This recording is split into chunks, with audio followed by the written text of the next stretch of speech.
to the show. And you might have listened to our guest today recently at the Grand Ole Opry. Joining us today is Miss Heather Thorn. She's the wife of singer-songwriter and Tupelo native Paul Thorn. Welcome, Heather. Well, thank you. Nice to finally get to hear your voice. I know we've been working on this for just a little while, but our schedules finally collided, and I've been looking forward to this because I love this story. First, congrats on a beautiful performance. You looked like a pro up there on stage, even though you say that's your largest stage performance yet. Yes, to say the least, yes. So was this your first time singing on stage with your husband, Paul Thorn? No, it wasn't my first time, biggest audience, but we had sang this particular song a few times at a local charity show for our regional rehab at a Christmas show he did. So we had done that a couple of years in a row, but much smaller, about 100 people. And less lights, I assume. A little different at the Opry than... But that's okay, though. I mean, I never know when opportunity may knock. When Paul approached you about singing, and I think the name of the song is Breaking Up for Good, which is from his latest album, Never Too Late to Call. I mean, did he have to do some convincing to get you to do this song with him, or was it kind of like, sure, let's do it? Yes, he had to convince me. Yeah, well, we had sang it in the living room, or he heard me singing harmony with him, which I didn't sing on the album harmony, but he heard me singing just like you do in the shower or whatever, and he's practicing. This is several years ago, and he said, I want you to do this at a show with me. And so we did the regional rehab show, and we did it for the next couple of years. And then when they went to record an album, he said, I want you to, they thought about getting a big, professional known singer, and he said, well, how about we do it, because we're married and we know that you know the song, and kind of, well, not necessarily our story, but it's it's more authentic. And so I said, you sure?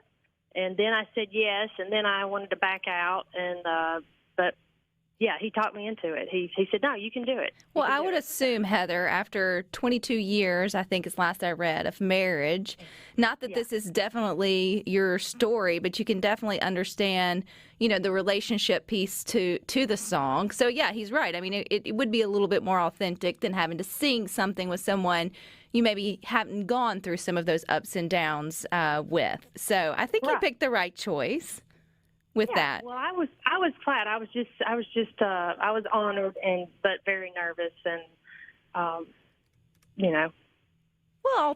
all of us, I think, would feel going into the Grand Ole Opry. I mean, it's one of the longest-running stages and stage performances with lots of, familiar faces, and then those that show up, and then the next time they get shooting to stardom in terms of fame. So, what was it like on the stage at the Grand Ole Opry? What's sort of the process to getting there? Well, it was overwhelming. It was surreal and overwhelming, amazing. And, he performed on there a few times. So they asked him to perform, and he just said, will you do it again? Will you do this with me on the Opry? And I said, you're crazy. And then I said, okay. And then but anyway, everybody was so professional, and because they are, but very friendly. They didn't look at me like I felt like, oh, I don't belong here, but I didn't feel that way, because they were very friendly and encouraging, and very welcoming. Now, your husband, your husband Paul Thorn, on Facebook, I think before y'all took the stage, he had posted a little video of y'all backstage, which I thought was cute because he was referring to slapping you up on a plate with a biscuit or something like that. It was real sweet. Yeah. It was very 22 years of marriage, still love each other kind of a video. And you could tell he was excited for you to have your big moment on the stage. But did he give you any advice for maybe calming those nerves, or any last minute, tips or tricks for good luck on stage? He just kept saying, you've got this. We've got this. Don't worry. It's just like when we sing it in the living room, and of course, that doesn't necessarily help me. But yeah, I was like, but this isn't our living room. But yeah, he was real encouraging, and just said, it's fine. You can do it. I believe in you, so it helped.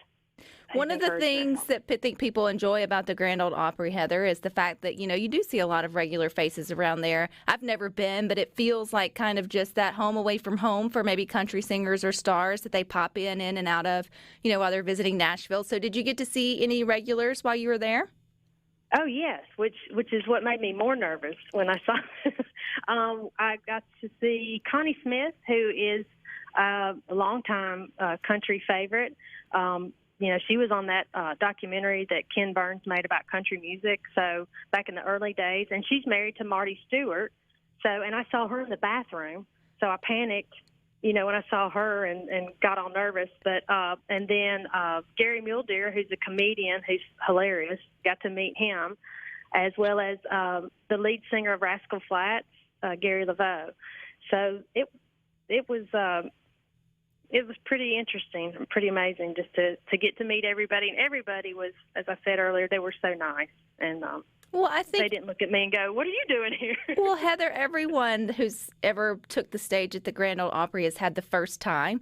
Not only the first time on that stage, but the first time on a stage. And that wasn't your first rodeo, at least singing in front of people, maybe that big of a stage. But you grew up singing in the church, correct? Yes. I think the first time I sang in church, I was in the second or third grade, and I sang a hymn called "In His Time." And I think I was just as nervous at the Opry as I was the first time I sang in church.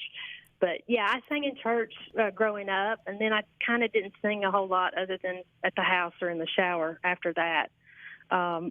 Well, when you and Paul first met, or 22 years ago, or I'm not sure your dating story, but 22 years ago when y'all first got married, was it one of those things where he was like, "Yeah, I enjoy singing," or maybe "I'm a singer-songwriter"? Did you throw that in? "Yeah, I sing at church too," or did you just back that out and let?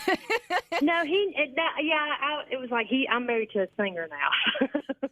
I didn't. He knew that I sang growing up in church, and we sang together, just in the car. But no, I didn't throw out too much information about my past, but he knew I had a background. You make it sound like you had this dark past of singing underground or something like that, Heather. I think there's a lot of us who grew up, here in the South particularly, that probably have a history of being in the church choir, or maybe that being our first stage that we found ourselves on. Not all of us maybe in the solo form, right? I mean, you can always make a joyful noise when you sort of blend in with everybody else that's up there singing their favorite hymns. I will have to say, though, your husband's gospel album is one of my favorites that stays on rotation in my shuffle, in my music. So I do love that, and I love that y'all at least have that in common. But we have in common, Heather, the love of fitness. So I know when you're not Paul Thorn's wife on stage at the Grand Ole Opry, you're there working for the last 20 years at North Mississippi's Health Services Tupelo Wellness Center. So where did you find your love of fitness? Well, I cheerleaded in high school and just always stayed active. And so when I was in college, I decided I would do exercise science, major in that. And I came here right in the end of college for my internship, and I've been here since. I guess it'll be 24 years in March. So I love it here, and I love what I do. I train. I do aerobics classes, health talks, so just a little bit of everything. But it's been a really enjoyable career. Well, I can definitely say that, and I think it's rubbing off a little bit on you with your daughter. I see you guys have a senior in high school. I think Bella's her name, if you don't mind me sharing. Mm-hmm. And I noticed she is part of the powerlifting team, Mama. That's pretty impressive. Yeah, I was surprised when she came home and told me that, because she's a dancer. She played soccer, and she's a dancer for the dance line for high school football. And she came home and said she made powerlifting, and she hasn't competed yet, but she's done a few workouts, and she's been pretty active. Well, I'm going to keep my eye on that for sure, and I want everybody listening to Good Things to keep their eye out for the new song and the new album. So where can we download it and purchase it, Heather? Okay, Paulthorne.com, you can actually get if anybody still listens to CDs, you can order a CD, or maybe Amazon.com as well. But you can download it off of iTunes or Amazon or Spotify. or Apple Music, any streaming services are available. And y'all's song is taking us out here on Good Things Today. Heather, I appreciate your time. Again, congratulations. If you're ever in the area, please stop by and say hi. Okay, thank you, Rebecca. All righty. There you go. Stick with us. We've got more good things for you.